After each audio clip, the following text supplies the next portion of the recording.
We all see the world through something, a frame, a filter, a way of making sense.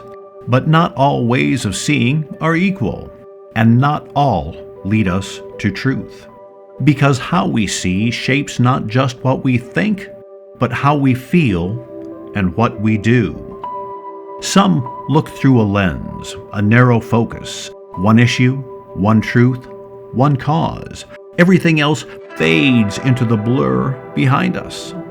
The lens sharpens, but it also blinds. We become consumed, like the far left, like the far right. Certainty replaces curiosity, and the fix always seems to be simple and always urgent, but rarely enough. And beneath that certainty, simmering emotion, anger, fear, resentment. The lens doesn't just shape thought, it fuels reaction, and the world seems to become a threat. Others look through a prism, multiple angles, multiple truths. Each issue seems to stand alone, distinct and disconnected. We see more, yes, but we miss the threads, the overlaps, the echoes. Complexity is acknowledged, but not embraced. And again, the fix feels simple.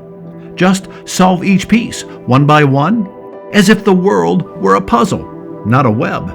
And the feelings? Frustration, fatigue, and a sense of futility.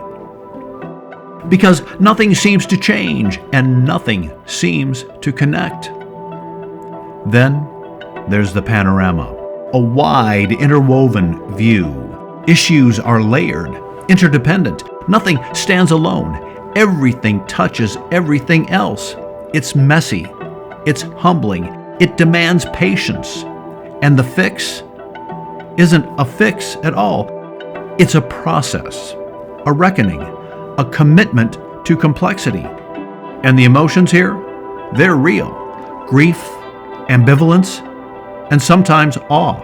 Because when we see the whole, we feel the weight of it. And we begin to understand that wisdom lives in the tension. But here's the paradox. Many of those in power, at the national level, in state houses, even in local councils, they are not seeing panoramically. Or if they are, they're not leading from it. Instead, they speak through lenses or through prisms, because those views are easier to sell, easier to rally, and easier to weaponize. A single issue, a single enemy, a single fix, or a fragmented set of problems, each one isolated, each one simplified. It plays better, it polls better, it performs better, but it doesn't solve better. And the cost?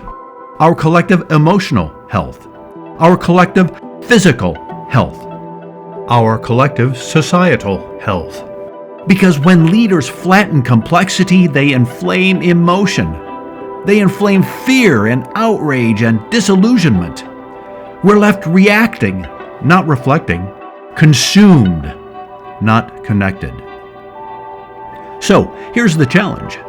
Begin to see the world as a panorama, not just as a set of problems, but as a living, breathing network of lives, of stories, of struggles. And when you do, let empathy rise, because only in understanding the plight of others can we really begin to understand our own. Only in honoring complexity can we begin to heal what's been fractured.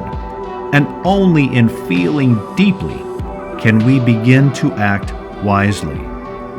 The world doesn't need more certainty, it needs more courage.